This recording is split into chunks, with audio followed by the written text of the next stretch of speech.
Hi guys, today I'm coming to you from a corner of my apartment that I've never filmed in before. I want to go over some ways to spring clean your brain and glow up mentally, just really scrape off all of that residue from the winter and these months that you have been so depressed. These are just some tips that have worked for me personally, and if they don't work for you, you're the problem.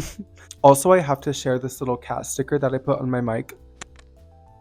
Isn't that the cutest thing ever? I love it. Okay, anyway, to start, one thing that I think is so important in the way that you navigate the world and how that reflects on your mental state is posture. Posture is everything. I wrote here, hold yourself high and you will think of yourself highly. And honestly, facts, like align yourself with the heavens. It makes such a difference. Hold yourself with grace and just work on your posture to make it the best that it can. I don't know how true this is, but I read somewhere that when you have good posture, it sends like signals to your brain that you are confident and in control. So honestly, that's a win, even if it's not super true. Two, fill up and empty your brain in beneficial ways. I call this kind of cycling your brain or exercising your brain daily to get the peak utility. There are two ways that I do this. I fill my brain up by reading and listening to podcasts mainly. After you fill your brain up with all these really beneficial things from all these amazing sources, all of this literature, all of these podcast episodes, you have to empty your brain as well. You have to put your thoughts somewhere, because if you just allow yourself to keep all these thoughts, good and bad, stuffed inside your brain, like, how do you say, if you're trying to stuff a salmon into a can of sardines, like a whole salmon into a can of sardines, a salmon from the river, like that just wouldn't work because the size wouldn't work. Or if you're trying to put a bull in a pin needle, or a rich man in a needle, a camel in a needle, you know what I'm trying to say? Like, it just does not work. You need somewhere to put your thoughts, some kind of outlet. And luckily for you, I have some recommendations. Obviously, we've heard of journaling, and the wellness influencers can't stop talking about this journaling business. You're like, what's going on? Like, why is journaling such a big deal? Is it really that crazy? Is it really that life changing? I promise to you, it is. And the way that I go about journaling is maybe different than the way that all these wellness influencers are.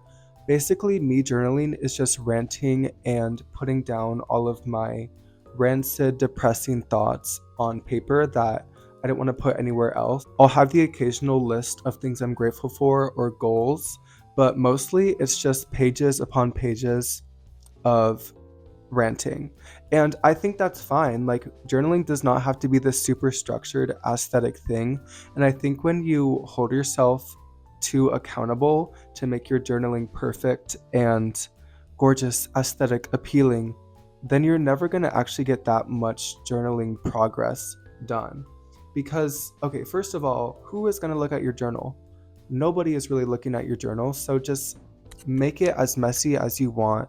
Make it as scribbly as you want. Sometimes when I'm reading back on my journal, I struggle to read my own handwriting. If you're the type of person that enjoys making lists and kind of structuring your notes in a really efficient and aesthetic way, then that's perfect. And I understand that. Like, I really do appreciate a good list sometimes. Another amazing way to empty your brain is to just go on walks. I've seen people on TikTok saying, going on walks does not empty my brain, it actually makes me stressed more. But for me, it's the opposite. So I think this is just like a person to person issue, and you need to just do what works for you. But me personally, whenever I go on a walk, it is the most rejuvenating thing. I come away from a walk feeling baptized, basically, like it's the spiritual renewal. And I love it. I do. For me, a walk functions as kind of like an escape from my problems, essentially. So when I'm on my walks, I give myself permission to not worry that much about what problems are going on at the moment or what I need to get figured out or whatever I was stressing about prior to the walk, I just dedicate that time to the walk. You can carve out that time for yourself, and that time is just for you. Like, it's so beautiful to be selfish and and just enjoy that time without any worry of any other issues that are going on in your life. Such a beautiful thing. And you also, when you're filling up and emptying your brain, it doesn't need to be just constantly uplifting positive thoughts. Like, that's not how we work as humans. There has to be some sort of acknowledgement of maybe negative things or just challenges going on in life, honoring the validity of all of your thoughts, all the different aspects, your light and your darkness. Set boundaries and designate time for self-care. Number 3, there is such a thing as too much self-care. I basically mean too much self-isolation and spending too much time on yourself so that you're the most goated, elite version of yourself. Like, that can be overdone. It really is all about balance and making time both for yourself and for others. Designating time for self-care is really great because then you kind of fall into these routines that become habit, and soon enough your habits are beneficial and you're just elevating all the way up to the peak of your potential. And it's all because you're establishing these daily routines and setting aside time for you to care for yourself. This is not trashing anybody in particular, but if you are a person who your time belongs to everybody else and you constantly are giving and giving and giving and your cup is empty, you don't have any drops to pour out for yourself, then you're going to be thirsty. You're going to be malnourished because you don't have anything left to give to yourself. So I think it's just really important to find a balance of giving to others, but also giving to yourself and designating time to spend on yourself. It has such a also positive mental impact when we set aside these times, like morning and night skincare, shower, just cooking a meal for yourself. It sends a message to your brain that you are caring for yourself and that you are doing something good for yourself. In return, your brain goes, okay, I love myself. Ooh, let me get off my soapbox. Actually, I'm still on my soapbox. Mental health is connected to diet, activity levels. True. Our body is an ecosystem, and glowing up mentally is so connected to what you intake and what you spend your time doing with your body. So me personally, I'm working on cutting out highly processed foods, all these things that you don't know what goes into them. It is such an immense privilege to be able to cut out highly processed foods because oftentimes processed foods are cheaper, but I swear, just really working hard to find those deals at the grocery store or really taking advantage of your resources, whether that's parents, if you go to your parents' house, steal their food. The vast majority of the time also, I'm cooking at home, so I know what goes into my food. I know that it's beneficial to me, and even if it's not beneficial, that's fine. Like, it doesn't have to be 100% whole foods, organic. It doesn't have to be all of these things because that's not realistic. In addition, making daily activity a habit is so amazing for mental clarity and mental health and your glow up for this spring, both physical, mental, spiritual, all of the above, all of your biomes, aspects of your personhood. What does that mean?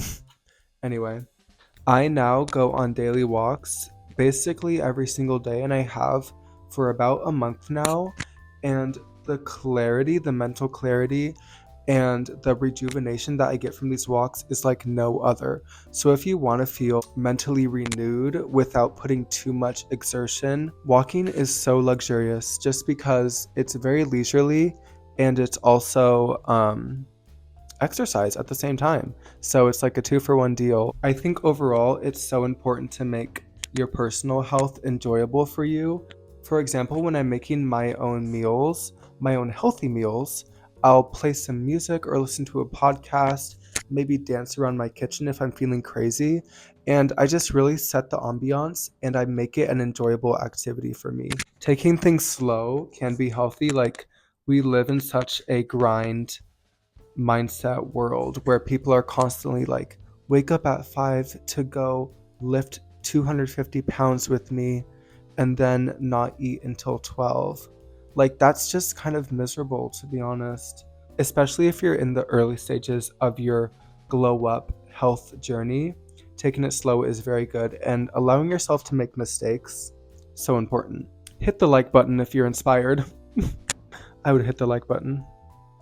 Okay, and last on this list is learn how to entertain yourself and be your own best friend. Don't wait for others to be available to do what you want to do. I think, to be so honest with you guys, I am my best friend because I spend the most time with myself, obviously, and it really pays off mentally when I care for myself and I love myself and I do things that I enjoy.